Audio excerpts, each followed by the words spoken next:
Hello guys, another beautiful morning, and we are off to bring you more documentation, more stories about Miti Ni Dawa, environmental conservancy, water management, and just to highlight how beautiful Kisumu is from the negativity that many people out of Kisumu think about Kisumu.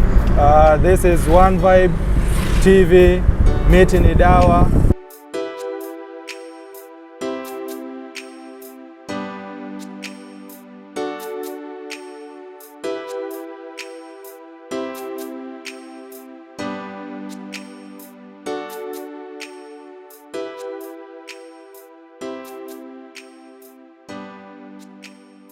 Hello viewers, in our today's episode of Miti Ni Dawa, we are here with Awach, resident of Kisumu, Dunga Beach. Enoch is a passionate environmentalist, and he maintains the ecosystem of our lake through recycling of hyacinth.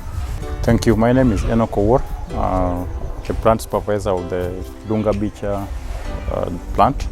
Here in Dunga, generally the technology is developed by Flexi Biogas from Biogas International Limited. So the name of technology is called Flexi Biogas. We deal with the biogas digesters installation from domestic level to commercial levels. Here in Dunga, we have developed a commercial which is running on water hyacinth. In the community, we have also installed over 50 domestic systems which the community are using for their cooking. Again, our system can run on any organic matter. So here in Dunga, we are using water hyacinth because we are next to the lake. As you can see around, there's a lot of water hyacinth, which is a result of pollution, which is resulting from agriculture to industries to domestic levels. So in Dunga, we use the water hyacinth. The digester is here next to us. It's 25 meters cubic each. There are two, so that's a total of 50 meters cubic. What we do shred the hyacinth. After shredding, just the same way, the digester behaves like our stomach. We have to chew food first. So you have to shred them into smaller pieces, the same way you chew it. Then is when the bacteria can get the process getting on. The first thing you feed when you install the digester, if it's a new one, you will feed cow dung. Cow dung will bring the right bacteria, which is called anaerobic bacteria, which will be digesting the stuff and producing the gas at the same time. So it's the work of bacteria to digest, then produce the gas. So after shredding the hyacinth into small pieces, it's now the work of bacteria. You will slurify, that's you add water in a ratio of 1 to 1 or a little bit more than 1 to 1. That is the water level to be higher than the feedstock, but the ratio is basically 1 to 1. Then you feed into the system. If you look at the outside, you'll see two pipes vertically. That's the inlet. So you'll feed from there. Then after feeding, your work is done. It's now the work of bacteria to start digesting whatever you feed. The process of digestion goes through 4 processes.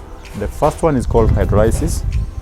After feeding it and it's in small particles, what we can call the polymers, the bacteria now breaks down to simple monomers or simple particles. Then it goes to the second stage, which is called acidogenesis. At acidogenesis now, the simple monomers or the simple particles are being broken down to volatile fatty acids by the bacteria. Then it goes to the third stage, which is called acetogenesis. At acetogenesis now, the volatile fatty acids are being broken down to acetic acids or acetates. Then you also get hydrogen gas in the process. Then it goes to the third stage, the fourth stage which is the very unique because most of the digestion ends at the third stage. That's why the products here and the byproducts here are different from the ones we know, especially for human being and any other organism. Ours end at the third stage, that's why our products are completely different. So the fourth stage is called methanogenesis. At methanogenesis now, the hydrogen gas in the third stage is being consumed by the bacteria. Then the acetates or the acetic acids is converted to methane gas, CH4, few traces of carbon dioxide and few traces of hydrogen sulfide. The main gas is methane gas, which is 80 to 90% in the mixture. Then the rest is carbon dioxide and hydrogen sulfide. The gas will be collected on the upper part. On the upper part of the digester, we have a balloon, which is storage. We have two. You have the lower one, and the upper one is external storage. If the production exceeds the external storage, you can still add more the storages. So it's very easy to add more of the storage on top of what you have. For the case of water hyacinth, nitrogen is higher in the mixture because we know mostly, like in Lake Victoria, most of the rivers originate from Nandi Hills, and we know Nandi Hills is a region which is mostly for agricultural purposes, and mostly they use synthetic fertilizers. When these fertilizers get washed into the rivers which are draining into the lake, these fertilizers get into the lake. So water hyacinth is giving us doing towards our favor as well, even though it's a mess to the lake, but at the same time it's doing us a favor. Reason being, by it being there, it will absorb whatever is polluting the environment, like those nutrients. It will also reduce the eutrophication effect of other plants because it will be absorbing the nutrients, and by that it's filtering the water. Also from the sewer line, it also does the same. It will absorb the nutrients and leave the water free from most of the problems. Before the coronavirus came in and the open air market were closed, back here was where the women were doing deep frying. There were more than 12 women who were doing deep frying. So we were serving, with the capacity we have, more than 6 women are using the gas. So if you approach them, they will tell you the advantages they enjoyed. They enjoyed the advantage of not having the smoke, because when you're using firewood, there's smoke. There's also that heat which is weakening the body system. So the issue of those diseases related to using firewood was reduced.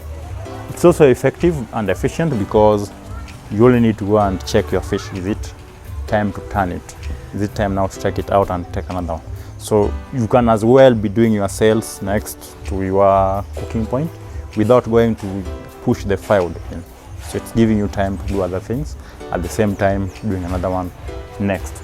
Again, it was very faster in terms of rate of cooking. If firewood was taking 20 minutes for you, it was taking roughly 15 minutes or less, depending on the level of the flame, because the flame can be controlled. There's a way we control the flame. And also pollution issues. It was not polluting the environment. We know firewood will produce carbon dioxide and carbon monoxide, which will get into the atmosphere. But this one, when it burns, when methane burns, we also know it will only give you a few amount of carbon dioxide and water. The majority is water.